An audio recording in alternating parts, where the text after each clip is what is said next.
네, 안녕하십니까. 김광수 소장입니다. 이제 5월분 동영상 촬영을 시작하겠습니다. 5월분 동영상 첫 번째, 전체 횟수로는 33회 동영상이 되겠습니다. 첫 번째 동영상 주제는 성완종 폭로와 21세기형 정치개혁입니다. 이미 다들 아시고 계시겠지만 지금 전 경남기업 회장인 성완종 씨가 자살하면서 자살하기 직전에 폭로한 내용들이 지금 굉장히 큰 문제가 되고 있죠. 그래서 이 문제를 한번 동영상에서 다뤄보도록 하겠습니다. 이미 다들 알고 계시는 내용들인데 다시 한번 되풀이 해보면서 21세기형 정치개혁이 왜 절실하게 필요한가에 대해서 한번 다시 한번 좀 강조를 해보고 싶습니다. 이 성완종 폭로 내용은 오늘 이 동영상에서 말씀드리는 이제 성완종 폭로와 관련된 내용은 성완종 전 회장이 경향신문과 자살하기 직전에 인터뷰한 내용이죠. 보도자료, 보도 내용에서 발췌를 한 겁니다. 그래서 제가 일체의 이 성완종 폭로와 관련해서 손을 대거나 또는 이렇게 사적인 어떤 견해나 의견을 집어넣은 건 아닙니다. 경향신문 인터뷰 내용 중에서 표현 중복되는 표현이나 좀 문맥상에 좀 이렇게 혼란을 야기할 수 있는 부분만을 그냥 삭제하고 그냥 전체 보도 내용에 있는 것들을 그대로 정리해서 옮겨놓은 겁니다. 다만 이제 그 보도 내용에서 이제 핵심 문제별이라고 할까요? 이제 어떤 이슈별이라고 할까요? 사안별로 이제 제목을 붙여놨습니다. 성완종 폭로의 가장 큰 핵심은 무엇보다도 박근혜 씨 대선 자금과 관련된 대선 지원과 관련된 폭로입니다. 대선과 관련해서 비자금을 지원했다라는 거죠. 이제 먼저 그 첫 번째 나왔던 게 뭐냐면 박근혜 씨의 대선 자금 지원인데 대선 자금 두 차례에서 이렇게 언급이 이렇게 대선 자금 지원과 관련해서는 두 번에 걸쳐서 언급이 되고 있습니다. 첫 번째는 이제 2007년 당시는 한나라당이었던가요? 신한국당이었던가요? 그 한나라당 시절에 이제 대선 후보 경선에서 이명박 씨하고 박근혜 씨가 경선을 할 때 성완종 씨가 박근혜 씨 캠프에 참여하면서 비자금을 지원했다라는 그런 이제 내용들을 밝히고 있습니다. 2007년에 그래서 이제 요건 이제 공소시효에 걸려서 이렇게 공소시효가 이제 지나버렸기 때문에 이렇게 죄를 물을 수 없다 뭐 이런 이야기들을 의식을 해서 성완종 회장도 이제 그런 이야기를 지금 하고 있는 것 같습니다. 내용을 보면은 2007년에 공소시효를 떠나서 박근혜 대통령을 누구보다도 열심히 도왔다. 그럴 때 그 팩트 이야기를 할 수 있으세요? 어떻게 도왔는지라고 이제 경향일보 정치부장이 이렇게 물었습니다. 성완종 씨한테. 여기에 대해서 이제 성완종 씨가 이야기한 게 허태열 실장 그 당시에 국회의원 허태열 씨가 이제 국회의원 당시인데 만나서 공소시효가 지났지만 2007년 대선 캠프 때 제가 많이 도왔어요. 그때 내가 한 현금 7억을 주고 이런 표현들이 있습니다. 구체적으로 리베라 호텔에서 만나서 몇 차례에 걸쳐서 7억을 주고 그 돈을 가지고 경선을 치렀습니다. 라고 이렇게 이야기를 하고 있습니다. 벌써 2007년 대선 한나라당 내 경선과 관련해서 비자금을 이렇게 지원을 했다라는 거죠. 그 다음에 이제 2012년 대선과 관련해서도 지원을 했다라고 밝히고 있습니다. 홍문종 씨가 2012년에 당시 이제 새누리당으로 이름이 바뀌어서 이제 대선 선대본부장을 맡았던 데인데, 이제 인터뷰 보도 내용을 보면은 2012년 대선 때도 우리 홍문종 같은 경우가 그 본부장을 맡았잖아요. 그때는 이제 성완종 씨가 국회의원일 때입니다. 그래서 선진당하고 이제 그 당시에 새누리당이 이제 한나라당하고 합당을 했죠. 그때도 홍문종 씨한테 2억 원 정도를 현금으로 줬다라는 거죠. 홍문종이 선대본부장으로 대선 이제 조직 관리를 하니까 거기에 돈을 줬다라는 겁니다. 그러니까 박근혜 씨의 대선 자금, 정치 비자금, 대선 비자금에 대해서 직접적으로 지금 밝히고 있습니다. 그 다음에 이제 이병기 청와대 지금 현 비서실장에 대해서도 이야기를 하고 있습니다. 이병기 실장이 이제 홍성, 충남 홍성 사람이라고 이렇게 강조를 하면서 처신을 잘해야 됩니다라고 이야기를 하고 있습니다. 이병기 실장, 뭐 허텔 실장, 김기춘 실장 다 이제 성완종 씨가 가깝게 지냈는데 가깝게 지냈다라는 뉘앙스가 필요한 여러 가지 그 정치 자금이나 활동 자금들을 지원을 해줬다라는 그런 뉘앙스를 풍기고 있죠. 어쨌든 간에 그는 가깝게 지내면서도 지냈기 때문에 처신을 잘해야 된다라고 경고성 이야기를 하고 있습니다. 그래서 개인적으로 이병기 실장한테 도움을 준 거 있습니까? 라고 이제 경향일보 정치부장이 물어보니까 내가 그 이야기하면 그 사람 죽기 때문에 그 이야기는 말하기 힘듭니다. 그러니까 줬다라는 이야기죠. 예, 일본 가 있을 때, 뭐, 그 다음에 또 뿐만 아니라,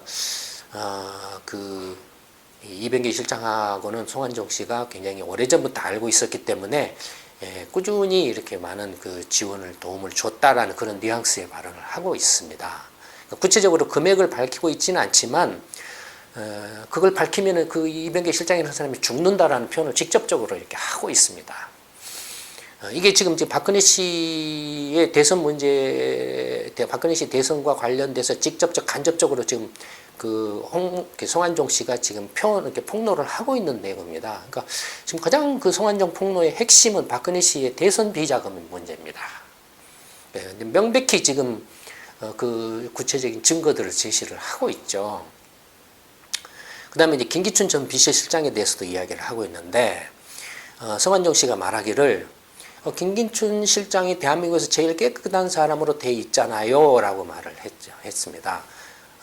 이렇게 맞으면 이렇게 조소하는 이야기를 하고 있죠.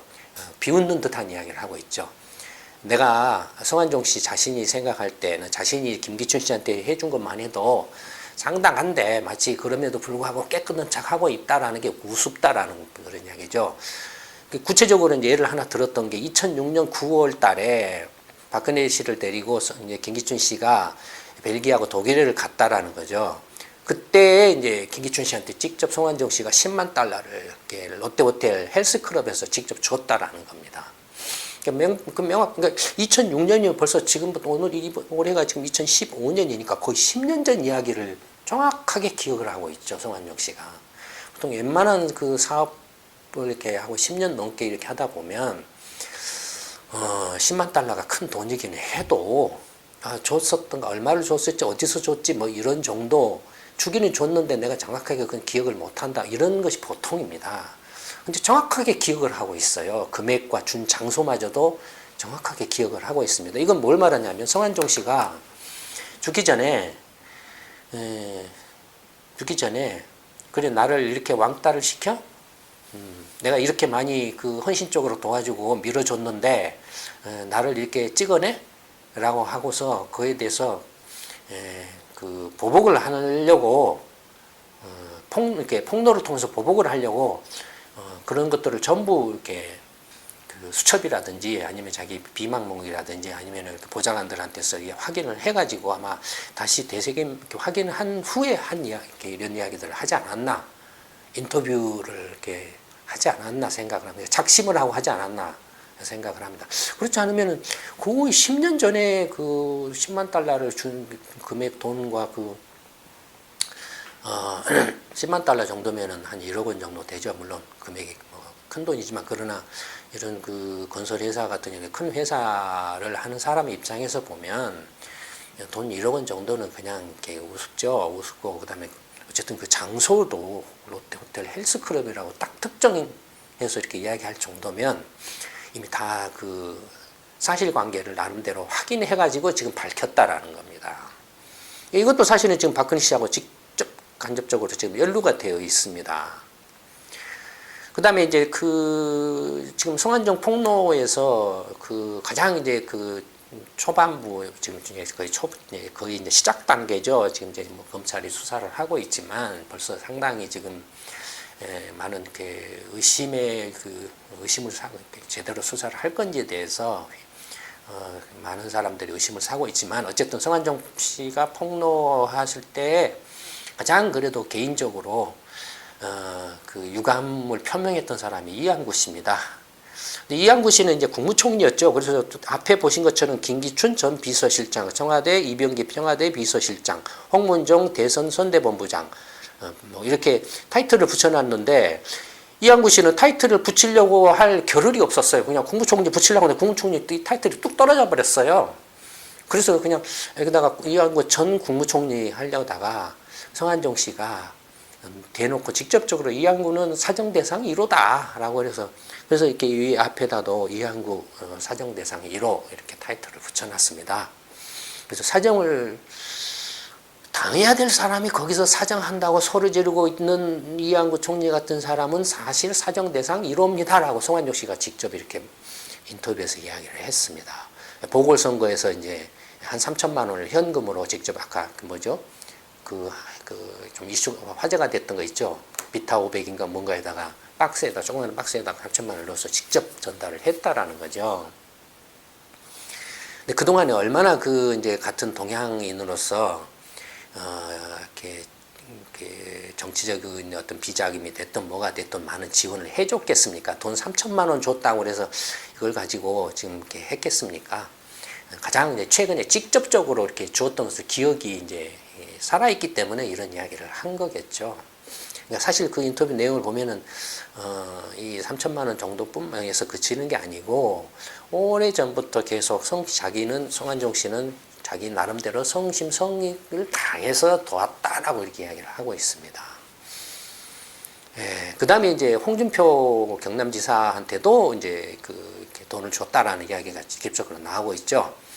1억 비자금을 줬다라는 겁니다. 홍준표가 당대표로 나왔을 때 2011년인가 이제 당대표 경선에 나왔을 때 동아일보 윤승모를 통해서 그때 이제 홍준표 캠프에 있었는데 1억 원을 직접 홍준표 씨한테 직접 전달해 줬다라는 거죠. 이렇게 직접적으로 이야기를 하고 있습니다. 그러니까 이미 죽기 전에 이런 인터뷰를 했을 때 사실관계를 정확하게 확인해서 지금 이야기를 하고 있죠. 그 다음에 또 이제 성한종 폭로에서 주목을 이렇게 끄는 대목이 생각을 해보시죠. 경남 기업이 건설 회사죠. 중간 정도 되는 건설 회사인데, 뭐 중견 정도 되는 건설 회사인데, 지금까지 모든 정치 비자금이 주로 재벌 대기업과 특히 그 재벌 대기업의 건설사, 건설 계열사를 통해서 나왔죠. 성한종 씨가 왜 나만을 찍었냐, 왜 나를 찍었냐라고 이렇게 이제 분노를 표출한 대목에서 이제 한 이야기가 재벌 대기업의 비자금을 몇 개를 열거를 하고 있습니다. 지금 이제 청와대하고 이한구 씨나 청와대가 같이 합작으로 자기를 찍었다 이거예요. 그러면서 이제 찍으면서 특히 이제 자원외교 관련해서 이제 꼬투리를 잡으려고 이제 이명박 일당을 이제 박근혜 씨가 치려고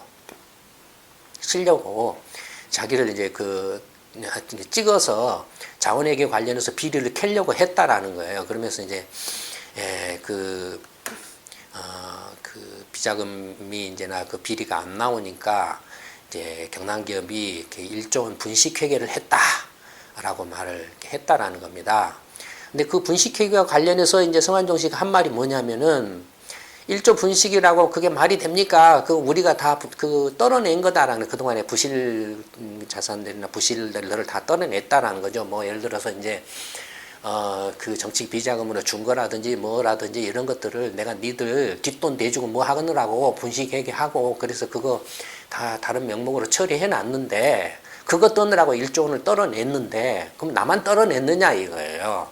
그러면서 나온 말이 뭐냐면은 현대중공업도 3조 이상 떨어냈고 GS건설도 한 1조 떨어냈고 현대엔지니어링도 1조 떨어냈고 SK건설, 대림산업 다 그렇게 떨어냈거든요 라고 말을 했습니다. 전부 건설사들이 지금 건설사들이나 중공업 이제 조선들이죠.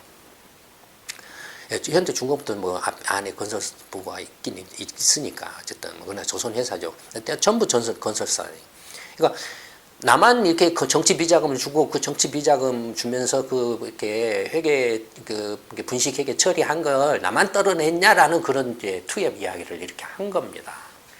사실 뭐 굳이 우리 성한종 씨가 이런 이야기 안 하더라도 이미 2002년 대선 차떼기당 정치 비자금 다 건설사들이라든지 뭐 삼성 엑스파일이라든지 기타 등등등에서 이미 다 알고 있죠. 다 알고 있는데 그냥 정치적으로 쇼하고 있을 뿐이죠. 뭐 이렇게 수사 한 해 만에 하고 쇼하고 실제로 그거 뭐 이렇게 뭐 사실 이렇게 그냥 얼렁뚱땅 위야무야하고 그냥 막 덮고 넘어가고 막 이렇게 해서 지금 하고 있는 것 뿐이지 실제로는 이미 다 대다수 국민들이 알고 있는 사실들이죠. 다 그렇게 똑같이 떨어냈는데 다른 놈들은 괜찮고 왜 나만 그중에서 제일로 덩치도 작고 규모도 작은 왜 나만 찍었냐라고 이렇게 정말로 그 분노를 터뜨리고 있습니다. 성완종 씨가. 그래서 이게 굉장히 지금 핵심이에요. 사실은 이것도. 다른 이렇게 현대중공업, 뭐 GS건설, 현대엔지니어링, 뭐 SK건설, 대림산업, 뭐 이런 기타 등등 나만 줬냐 이거예요. 이것도 지금 뭐 어마어마한 지금 이렇게 폭탄이죠. 조사를 해도 뭐 지금 총동원해서 조사를 해도 조사하기 힘들 정도로 어마어마한 폭탄이죠. 지금 이런 것들을 지금 거의 이야기 안 하고 있다 이거예요. 그러니까 이것들이 2007년 그 대선 때 이명박 씨 캠프에 줄을 섰던 사람이 근데 되게 대선을 하면은 이제 뭐 대학 교수라든지 기업인이라든지 뭐 이게 뭐 정치에 관심 있는 사람이라든지 온갖 이렇게 어중이 떠중이들이 다 그 캠프에 참여해서 이제 줄을 서거든요. 그러면은 어떻게 하면 이제 하냐면은 아마 일반인들은 잘 모르시겠지만 어떻게 하냐면 이명박 씨가 이제 그런 이제 대선 후보가 물론 자기가 이제 측근들 있겠죠. 한 패거리가 실세나 뭐나 이런 측근들이 있겠죠. 또는 당의 어떤 자기 계파가 있겠죠. 그 사람들만 가지고는 선거를 하기 힘드니까 어떻게 하냐면은 그럼 네가 우리 캠프에 들어와서 선거를 도와. 그럼 대신에 네가 선거를 도면은 내가 대신에 나중에 우리가 이기면은 너한테 한 자리 줄게. 뭐 대가를 줄게 하고 이런 암묵적인 이제 그 약속을 하는 겁니다. 그런 식으로 하는데 이제 뭐 이렇게 예를 들어서 이 사람 정도면은 우리 선거 캠프에서 이렇게 선거 운동 활동하는데 얼마만큼 도움이 되겠다라고 해서 이제 번호를 매게 우선순위를 1번 아니면 가장 공헌도가 높은 사람 2번 그다음 3번 4번 이렇게 번호를 쭉 매게 해요. 2007년 그 이명박 씨 때 제가 예전에 그쪽에 있는 사람들한테서 들었던 이야기가 그 이명박 캠프에 줄을 섰던 사람이 10만 번을 넘었다라고 그래요. 예, 그러니까 어마어마한 거죠. 온갖 사람들이 가서 줄을 선 거죠.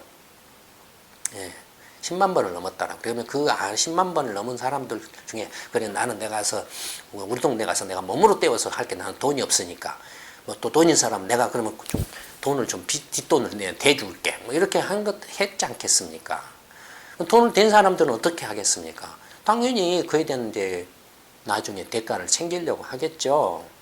뭐 개인이 돈을 대면은 어떤 한 자리 해가지고 그 돈 이상을 회수를 하려고 할 거고 그래서 낙하산 인사네 뭐네 이런 게 있는 거고 뭐 대기업들이나 재벌들이 이렇게 정치 비자금을 이렇게 되면 그건 뭘로 또 이렇게 회수를 하겠습니까? 사업 이권으로 회수를 하겠죠. 뭐 사대강에다 뭐다 자원외교다 뭐다 해가지고 이렇게 사업 이권을 얻어서 왕창 회수를 하려고 하겠죠. 그러니까 기업 재벌 대기업들 입장에서 보면은 이런 그 정치적인 선거 대선이라든지 총선 이런 것들이 어떻게 보면은 자기들의 사업 이권을 결정짓는 확보하는 중요한 그런 그 이벤트이기도 하죠. 그러니까 그런 이벤트에서 적극적으로 이렇게 원하든 원치 않든 지금 정치권이 그런 것들을 원하고 있기 때문에 또 가서 뭐 해주지 않을 수 없는 면도 있겠죠. 만약에 정치권이 그런 비자금을 필요로 하지 않는다라고 하면 이거는 그 재벌 대기업들도 굳이 가서 무리하게 위험을 감수하고 그렇게 하지는 않겠죠. 그러나 그런 걸 원하고 있고 또 거기에서 대주면은 그 이상의 어마어마한 이권을 챙길 수 있기 때문에 뭐 이렇게 그런 걸 하겠죠. 그런 것들을 지금 나만 했냐라고 지금 이야기를 하고 있는 거예요. 성완종 씨가. 이게 지금 굉장히 큰 이제 지금 그 수사를 이렇게 검찰이 수사를 하는 데 있어서 가장 아까 박근혜 씨의 대선 비자금 문제, 그 다음에 이제 이거 재벌 대기업들의 이제 정치 비자금 특히 뭐 새누리당과 관련한 정치 비자금, 그러니까 지금 몸통은 뭡니까? 박근혜 씨하고 새누리당이죠. 몸통은. 거기 이제 재벌 대기업들이 비자금은 어떻게 됐느냐 이거죠. 그것에 지금 계기가 성완종 씨가 폭로를 한 것 뿐이죠. 지금 한 사례를 폭로를 한 것 뿐이죠. 네, 이런 겁니다. 그러니까 결국에는 성완종의 폭로는 새누리당이 20세기형 지난 군사 독재 정권 시절부터 이어져온 부정부패, 비리로 얼룩져 있는 20세기형 비리로 얼룩져 있다라는 걸 아직도 이렇게 새누리당이 그런 식으로 이렇게 부정부패라든지 비리 또는 걸 통해서 정치 비자금이나 이런 걸 통해서 정권을 잡으려고 하고 있고, 심지어는 직접적이고 노골적으로 부정선거 행위를 통해서 국가 권력기관을 동원한다든지 해가지고 부정선거를 통해서 권력을 잡고 있음을 다시 한번 입증해주는 그런 사건이죠. 성완종 폭로는. 그러니까 몸통은 박근혜 씨하고 새누리당입니다. 그러니까 이거에 대해서 정확하게 수사를 해야 된다는 겁니다. 그러니까 박근혜 씨의 새누리당에 대해서 재벌 대기업들이 어떻게 정치 비자금을 주었느냐, 이게 지금 성완종 폭로의 그 수사의 초점이 되어야 됩니다. 또 하나는 이제 성완종 폭로가 발생하니까 이제 새누리당이 꼼수로 새정년을 물고 들어가고 있죠. 새정년을 물고 들어가고 있는데, 그러나 성완종 폭로가 아니더라도 지금 야당 대표격인 새정년에 대해서는 국민들이 정말로 이렇게 말할 수 없는 스트레스를 받고 있죠. 그러니까 무능하고, 그다음에 기회주의적이고, 리더십이 없다 이거예요. 그러니까 완전히 정말로 갈아치워야 되는데 라는 그런 마음의 굴뚝 같다 이거예요. 지금 사람들, 일반 국민들의 그 심정이. 그러니까 이런 성완종 폭로 사건이 일어났음에도 불구하고 지금 어떻게 대처해야 될지를 모르고 그냥 별로 이렇게 존재감도 없고, 오히려 말도 안 되는 역공을 당하면서 거기에 대처하지도 못하고 있고, 이런 모양새다 이겁니다. 예전에 YS나 DJ나 그 YS 시절을 생각을 해보십시오. 그 김대중 대통령이나 김영삼 대통령이 옛날에 그 야당 시절에, 그러니까 박정희 씨나 전두환 노태 군사 독재 정권 시절에는 어땠습니까? 그때는 정말로 지금하고 비교할 수 없을 정도로 어마어마한 정치적 탄압이나 뭐 압박이 심했죠. 근데 그때 DJ나 YS는 어떻게 대응했습니까? 그래? 그래, 네가 나를 죽이려고 해? 그래, 죽여라. 나 가둘래? 가둬. 그래, 나 가둬. 나 감금해? 그래, 감금해. 그렇게 정말로 이렇게 죽기 아니면 살기로 이렇게 했죠. 네가 나를 죽인다면 죽여라. 나를 감옥에 넣는다면 감옥에 넣어라. 나를 집에 가둔다면 가둬라. 나를 이렇게 추방한다면 추방해라. 이렇게 자기를 버렸죠. 자기를 버림으로써 상대방으로 하여금 어떻게 할 수 없게 만들었죠. 근데 지금 새정년은 어떻습니까? 지금 상황이 그런 상황입니까? 박정희나 전두환 노태우 같은 정말로 말도 안 되는 정말로 이렇게 터무니없고 황당한 그런 시절입니까? 그렇지 않잖아요. 근데 어떻습니까, 지금? 보신주의, 몸보신하고 어떻게 해서 이게 선거 때 살짝 차악을 뽑으세요. 이따위 소리는 하고, 숟가락이나 살짝 가서 올려놓고, 우리 그래도 야권이 단일화해서 이렇게 해야 되지 않습니까? 뭐 이런 소리나 하고 있다 이겁니다. 이런 행동을 하다 보니 국민들이 정치에 관심을 가지려고 해도 가질 수가 없어요. 왜냐하면, 왜 가질 수 없냐 하면, 봐보세요. 이런 식으로 야당 새정년이 뭘 하는지도 모르고 있는지 없는지도 모르니까 새누리나 이런 이명박이나 박근혜가 노골적으로 이제 국민들이 어떤 정치 비자금이나 부정선거 행위나 어떤 그런 그 문제들에 대해서 이렇게 항의를 하거나 이렇게 잘못된 정책에 대해서 항의를 하면 직접적으로 국민들한테 그냥 그 검찰이나 이렇게 사법기관을 동원해가지고 또는 그 권력기구를 동원해가지고 압박을 가해버린다 이거예요. 국민들한테 직접적으로. 그럼 국민들이 자기 하루하루 벌어먹고 살아야 하는 생업이 있는 사람들인데 가족이 있고 무슨 힘으로 거기에 대항을 합니까? 대항을 못하죠. 세월호 참사를 한번 봐보십시오. 세월호 유가족들이 지금 그 자식들이 이제 물 가서 수학여행 가가지고 물에 빠져 죽었는데, 그러니까 어처구니없이 빠져 죽었다 이거예요.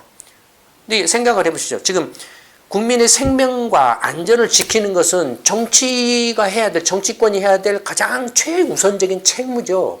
그렇지 않습니까? 헌법에서 정한 책무입니다. 국가의 존재 이유, 정치 권력의 존재 이유는 거기에 있어요. 정치 권력의, 정권의 존재 이유는 거기에 있습니다. 가장 우선적인 존재 이유는. 국민의 생명과 안전을 책임지는 거예요. 헌법에서 그렇게 명시를 하고 있잖아요. 그러면 국민의 생명과 안전을 책임을 못 지면 어떻습니까? 그거야말로 가장 심각한 정치적인 문제죠. 그렇지 않습니까? 근데 가장 심각한 정치적인 문제에 대해서 당사자인 유가족이 이건 정치적인 문제가 아닙니다. 라고 이렇게 말을 하고 있다 이거예요. 왜 그런 말을 하겠습니까?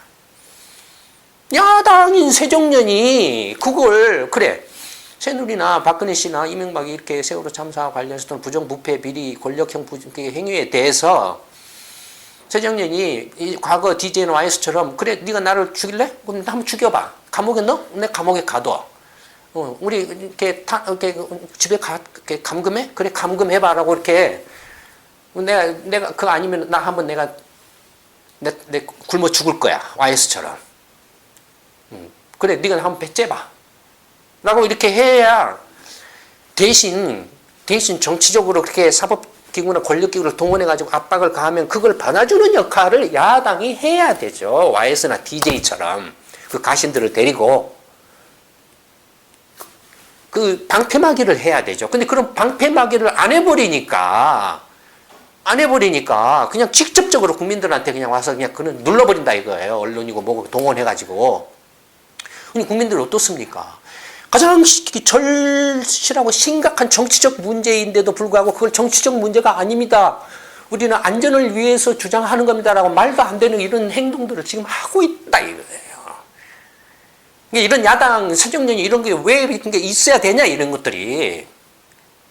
이런 것들을 없애버리 하루빨리 없애야 새누리도 없어지는 거예요. 손바닥이 마주쳐야 소리가 나죠. 이게 지금 야당의 가장 지금 심각한 문제 중에 하나입니다. 지금 뭐가 뭔지, 뭘 해야 될지를 판단조차도, 생각조차도 못하고 있는 똥덩어리들이 앉아서 지금 야당이다 뭐다 하고 있다 이거예요. 예. 자중질환이 일어나는데도 불구하고 성완종 폭로 같은 이런 말도 안 되는 자중질환이 일어나고 있는데도 불구하고 이거에 대해서 그렇게 대처를 못하고 있다 이거예요. 그러니까 여러분들 그래서 이게 좀 말이 안 되는 상황이 벌어지고 있는 거죠. 어떻게 국민의 생명과 안전에 관한 문제가 정치적인 문제가 아닙니까? 가장 최우선의 정치적인 문제죠. 국민의 생명과 안전을 지키지 못하는 정권은 어떻게 해야 됩니까?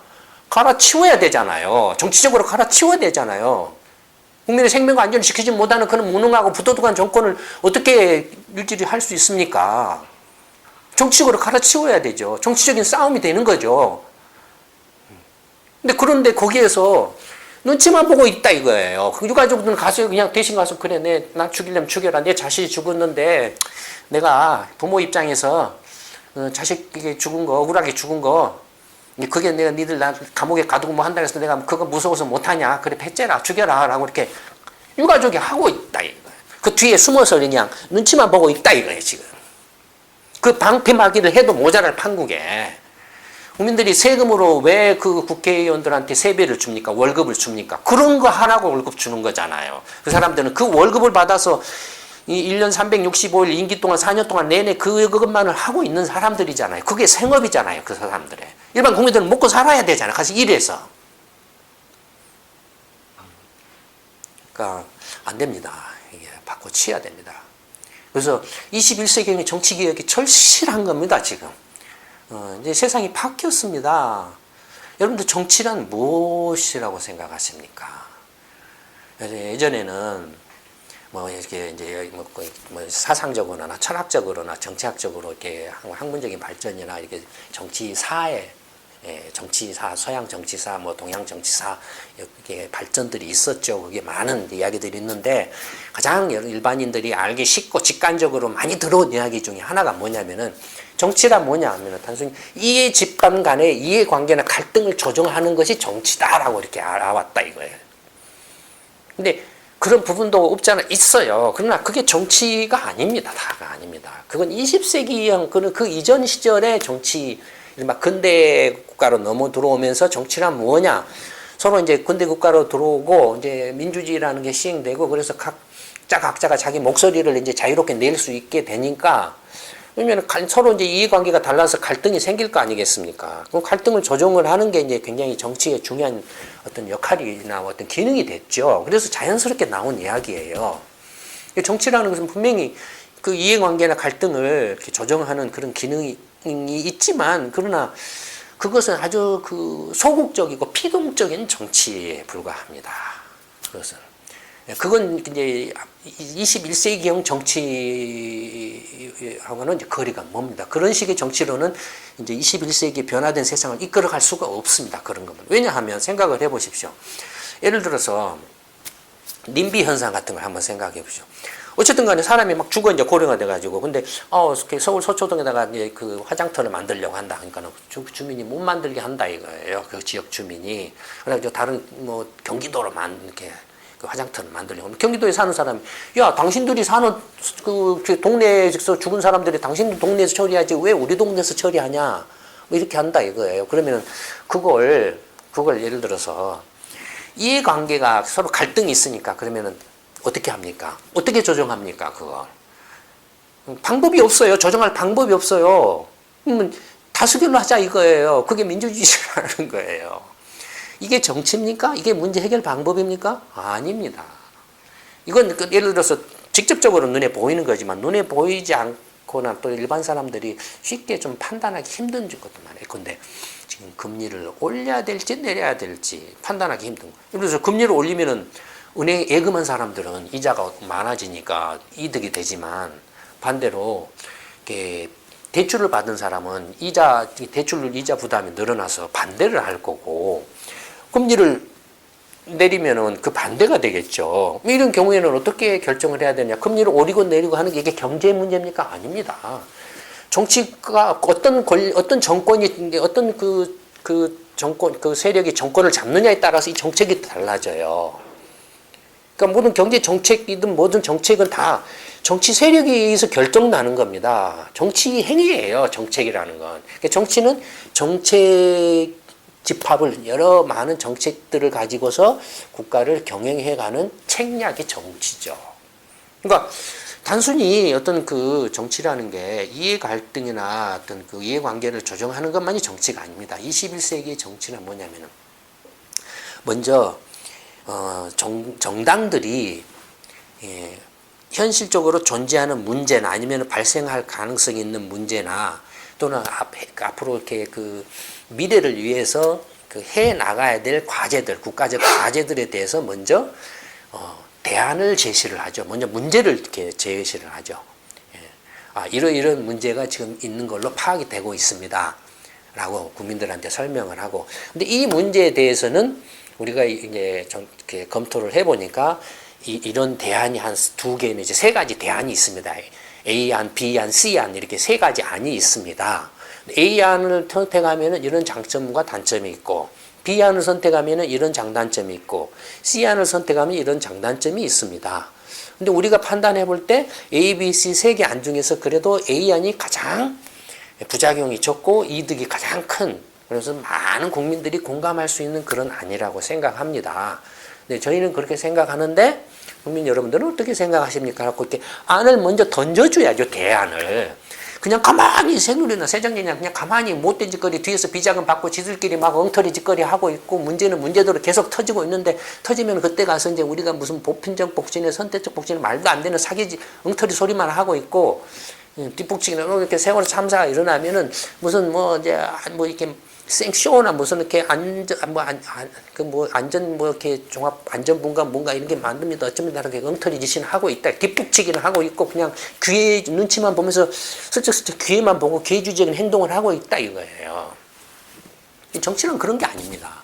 먼저 국민들한테 국민들의 삶과 그다음에 그 안전이라니 또는 이렇게 삶의 안정과 생명의 안전과 또는 미래의 장래에 대해서 중요한 그런 국가적 문제들에 대해서 국민들한테 먼저 문제가 무엇이고 그 문제를 해결할 수 있는 정책 대안이 어떤 것들이 있고 그 대안들에 대해서 국민들한테 다 투명하게 공개하고 그래서 국민들이 스스로 판단할 수 있게 해야 된다. 공개해야 된다 이거예요.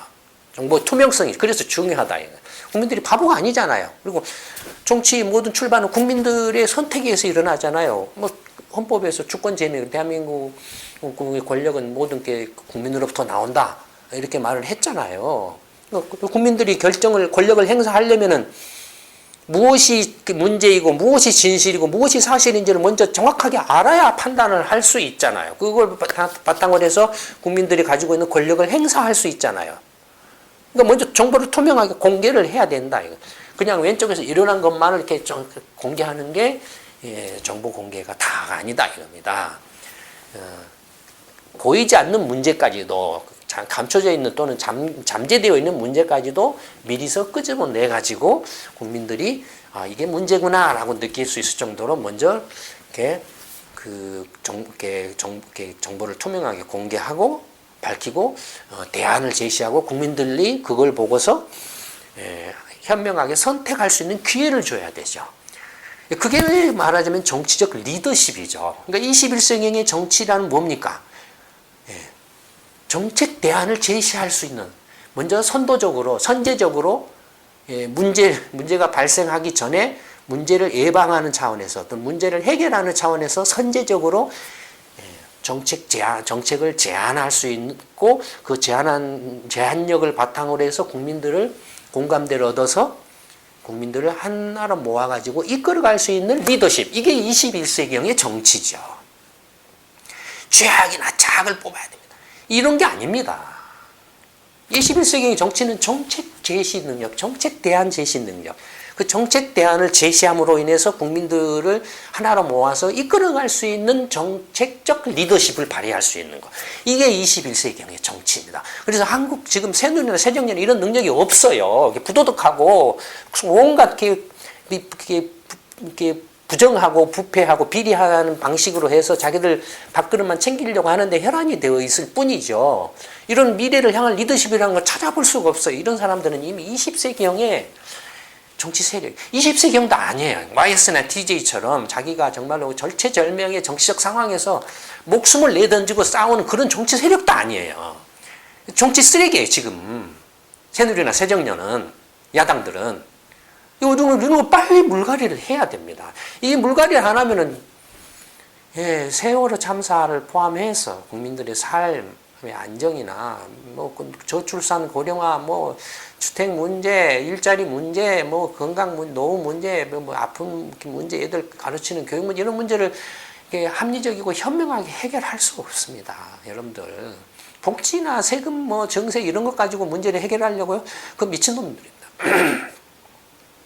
해결 못 합니다.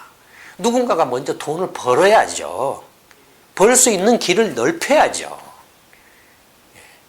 돈을 버는데 그걸 공정하고 정당하고 합리적이고 자기 스스로의 힘으로 누구든지 벌 수 있도록 그런 기회를 넓혀놔야 돼. 그게 더 핵심이고 중요한 거죠.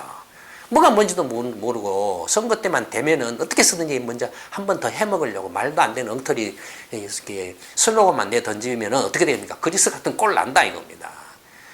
지금 중요한 건 뭡니까? 21세기형 정치 개혁을 해서 지금 현재 가장 일반 국민 여러분들이 특히 우리 20대, 30대, 40대 자식 세대 여러분들이 해야 될 가장 시급한 과제는 뭡니까?